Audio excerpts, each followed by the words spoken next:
Seems like in this first chapter of Reasonable Faith, Dr. Craig, you kind of contrast knowing Christianity is true versus showing Christianity is true. Yes, this distinction is one that I hit upon after wrestling for a long time with this problem of the relationship between faith and reason. And what I think pulled me in opposite directions is, on the one hand, it seems that we do have, through the witness of the Holy Spirit and the experience of God, a kind of assurance of the truth of Christianity that is wholly independent of arguments and evidence. The simplest child of God, or even a mentally retarded person who can't comprehend philosophical arguments or historical arguments for the Gospels, can know and know with assurance that Christianity is true.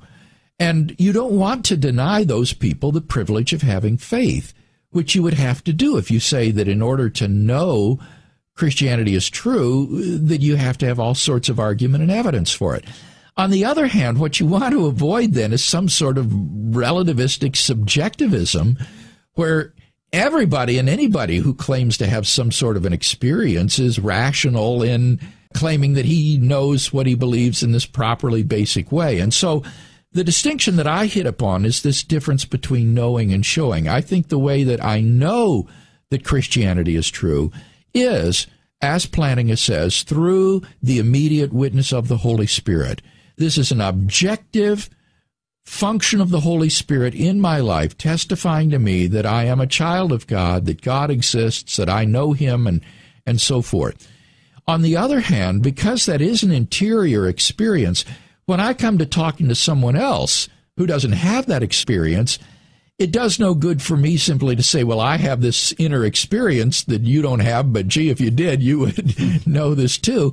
If I want to show him that what I believe is true, then I need to present arguments and evidence. And so I see the arguments and evidence as confirmatory of what I already know, independently of argument and evidence, but that I can use to show another person that what I know to be true in a basic way is in fact true, and I can give him good reasons to think so. Dr. Craig, some have criticized this view and called it kind of a dual knowledge, dual source of knowledge. That you've got knowledge of Christianity through facts and evidence, and you've got knowledge of Christianity directly by the Holy Spirit. Is there any warrant to that criticism?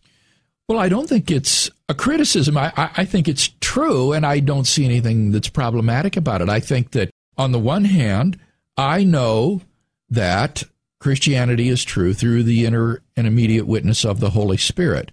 On the other hand, I do think that I have good evidence to think that this is true, and in a discussion with someone could present such evidence. So, to give an analogy, suppose you're accused of a crime that you know you didn't commit. You know you were at home alone in your room at the time this crime was said to be committed. So you know you're innocent. You don't need any evidence. You don't need any proof of that. You know you didn't do it. But if you were accused and dragged into court, you would need to produce evidence that would convince the jury that you're innocent. Hopefully you'd get some sort of an alibi or something of that sort. And that evidence and argument might be entirely sufficient to make them acquit you, that anybody looking at that argument and evidence would know that you didn't commit the crime.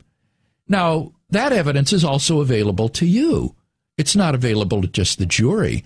So, in a sense, you would be doubly warranted in your innocence, in belief in your innocence. On the one hand, you would know it immediately because you know that you didn't do it, you were at home alone.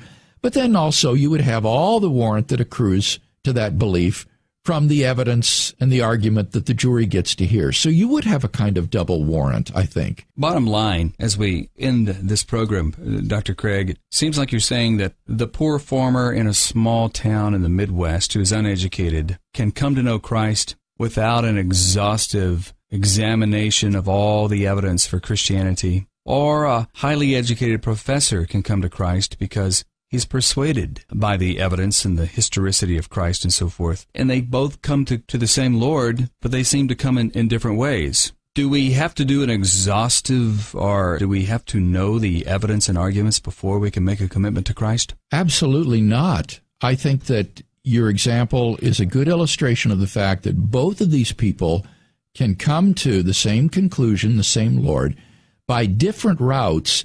And moreover, and this is the key thing that I want to say, both routes are perfectly rational. It is perfectly rational to follow the arguments and evidence to the conclusion they lead to.